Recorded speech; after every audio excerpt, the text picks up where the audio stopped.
In all my years as a bike mechanic, there's one mountain bike rear derailleur adjustment that seems to confuse just about everyone, and it's the B adjustment screw. In this video, I'll explain what it is, how it works, and how to get it set up right.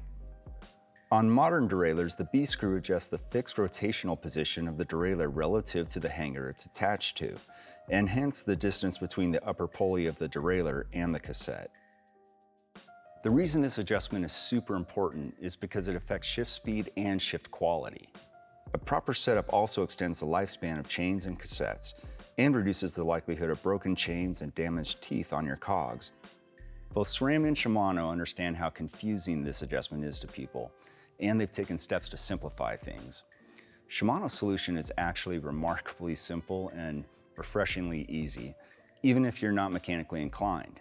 They've printed a line on the back of some of their 12-speed derailleur cages that you simply align with the teeth on the big cog to get the B adjustment right.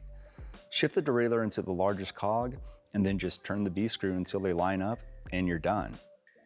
For 12-speed derailleurs without this line, simply align the upper arch of the outer plate with the tip of the highest tooth on the largest cog.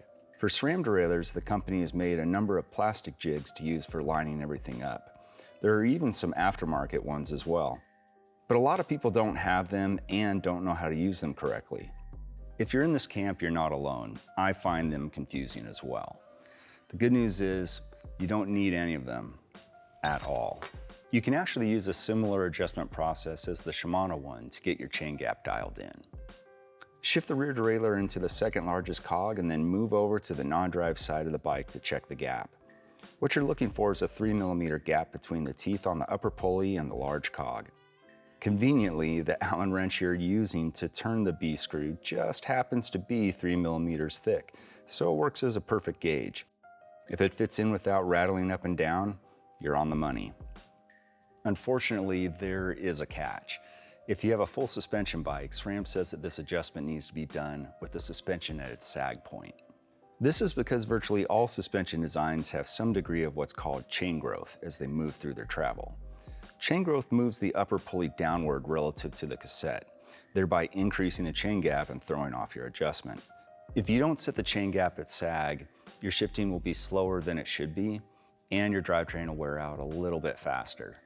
If you have an air shock, one easy way to get the suspension to stay sagged without you sitting on the bike is to let the air out of the rear shock.